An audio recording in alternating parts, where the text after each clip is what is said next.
Welcome to this explainer on a fundamental debate in language learning: grammar teaching, practice, or consciousness raising. Today, we are going to methodically unpack the academic overview of grammar teaching and really explore the core methodologies that shape how we acquire new languages. Whether you're a language teacher, a student, or just someone fascinated by how the human brain masters complex systems, you've almost certainly hit the dreaded grammar wall. We'll be looking at research prepared by Bushra Abd Al-Star to answer a massive, practical question. Should we just practice grammar, or should we actively raise our consciousness about it? Okay, here's our roadmap for today. We'll start with 1. Introduction. Then 2. Defining practice and consciousness raising. Moving into 3. Differences, practice versus conscious raising. After that, we'll ask 4. Does practice work? And finally, 5. Consciousness raising and implicit knowledge. Let's dive in. Section 1, Introduction. The Grammar Dilemma. This right here is the inciting dilemma. You might think teaching grammar is just a given, but it's actually highly contested. Researchers like Stephen Kroshen famously argue that formal instruction in grammar actually does not contribute to the development of acquired knowledge, which is that authentic, instinctual knowledge you actually need to participate in real-world communication. On the flip side, researchers like Prabhu champion meaning-focused tasks, trying to show that learners can acquire a second language's grammar naturalistically, without those direct, formal grammar drills. However, a lot of other experts push back, arguing that grammar teaching absolutely does aid second language acquisition, just maybe not in the way we traditionally assume it does. So the real crux of the issue is this. If we decide that grammar teaching does actually help, we have to choose between two distinct approaches. On one hand, we have practice, and on the other, we have consciousness raising.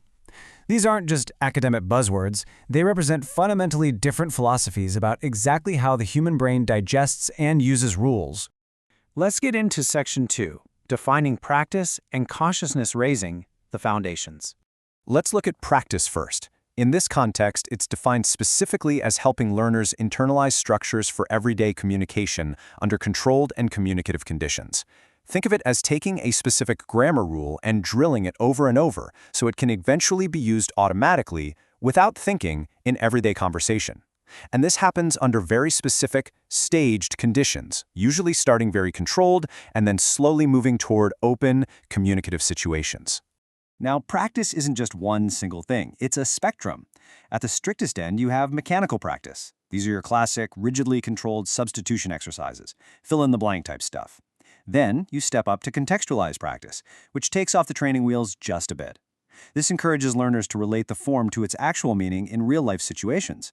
Finally, we have communicative practice. This involves gap activities where learners actually have to engage in authentic communication, all while keeping one eye on the specific grammatical structures they're supposed to be using. When you break it down, practice is highly behavioral. You isolate a specific feature, you require the learner to produce targeted sentences, and you give them lots and lots of repetition. But point 4 is absolutely crucial here. Practice is success-oriented. The ultimate goal is for the learner to perform the grammatical feature correctly, receive immediate or delayed feedback, and repeat the process. You basically just keep doing it until you get it right. Now, let's flip the script. Consciousness raising involves an attempt to equip the learner with an understanding of a specific grammatical feature and to develop declarative rather than procedural knowledge of it. Let me translate that. The goal here isn't to get you to flawlessly speak the rule right out of the gate. The goal is for you to deeply, intellectually understand it, to simply know about it. This approach asks you to utilize real intellectual effort to process data and rules, rather than just endlessly repeating sentences like a parrot. While it still isolates a specific feature, the learner is handed data and explicit rules to analyze. If there's a misunderstanding, it's clarified with more data and explanation, not just another mechanical drill. You might even be asked to articulate the rule yourself. It is entirely about developing explicit knowledge, a deep intellectual grasp of the grammar. Moving on to Section 3, Differences. Practice versus conscious raising. A direct contrast. When you put these two head-to-head, the fundamental divide is incredibly clear. Practice is behavioral. It demands repeated production and is laser-focused on building implicit knowledge, that tacit, effortless ability to just use a structure naturally in conversation. Consciousness raising, on the other hand, is forming an orientation. There is absolutely zero repeated production required here. It is directed purely at explicit knowledge, the exact same kind of intellectual fact-gathering we use for any academic subject we study. But here's the catch. They aren't mutually exclusive. In traditional methodology, they're actually combined all the time.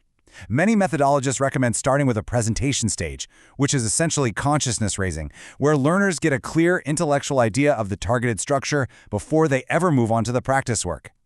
Interestingly, while you really can't have meaningful practice work with at least some degree of consciousness raising beforehand, consciousness raising can absolutely occur without any practice at all. Which leads us to a pretty massive question in Section 4. Does practice work? Does it have contribution to L2 acquisition? Prepare to be a little surprised, because the empirical results are really not encouraging for hardcore supporters of practice. Studies actually show that even when there is a strong relationship between practice and learning, it's the learner's existing proficiency that influences their ability to practice effectively, not the practice causing the learning. Crazy, right?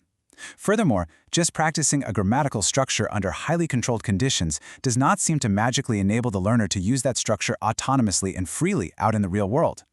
Now, obviously, defenders of practice push back against this. They argue that these critical studies might just be flawed. They'll say, well, perhaps the studies used the wrong kind of practice, or it was poorly executed by the teachers. Maybe there simply wasn't enough repetition, or perhaps intensive practice only works with specific kinds of learners and falls flat with others. But then we have researcher Manfred Pieneman coming in with a much deeper constraint called the teachability hypothesis. He states quite plainly that a structure cannot be successfully taught unless the learner is developmentally ready to acquire it. In other words, the teacher's lesson plan has to perfectly align with the learner's own internal biological developmental syllabus. Practice is essentially a pedagogical construct. It arrogantly assumes we can just force automatization from the outside, completely ignoring the very real psycholinguistic constraints operating inside the learner's brain. If we actually peek inside the learner's head, acquiring implicit knowledge is a strict three-step staircase. First is noticing, where the learner becomes consciously aware of a linguistic feature. Second is comparing, where they actively compare that new feature with their existing mental grammar. Those first two steps take conscious attention. But the third step, integrating, that takes place at a very deep subconscious level. You can notice and compare all day long, but integration only happens when your brain is developmentally ready for it. You literally cannot force it with drills. Let's wrap this up with Section 5, Consciousness Raising and Implicit Knowledge, the resolution.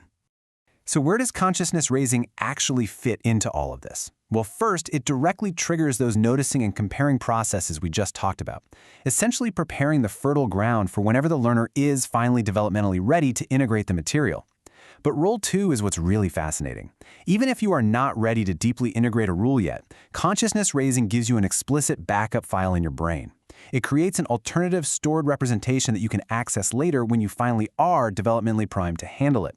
It's like downloading the manual before you have the machinery. And this reveals something super profound about why we actually teach grammar in schools. The inclusion of foreign languages isn't just motivated by the desire to order a coffee while on vacation. It has a much grander goal, fostering broad intellectual development. Grammar embodies a rigorous, fascinating corpus of knowledge. Studying it contributes directly to a student's cognitive skills, providing serious intellectual content rather than just the trivial conversational filler you find in a lot of modern language textbooks. Think about the last time you tried to learn a new language, or maybe the last time you tried to teach one. Were you just practicing behavior, endlessly repeating phrases and crossing your fingers that they would stick?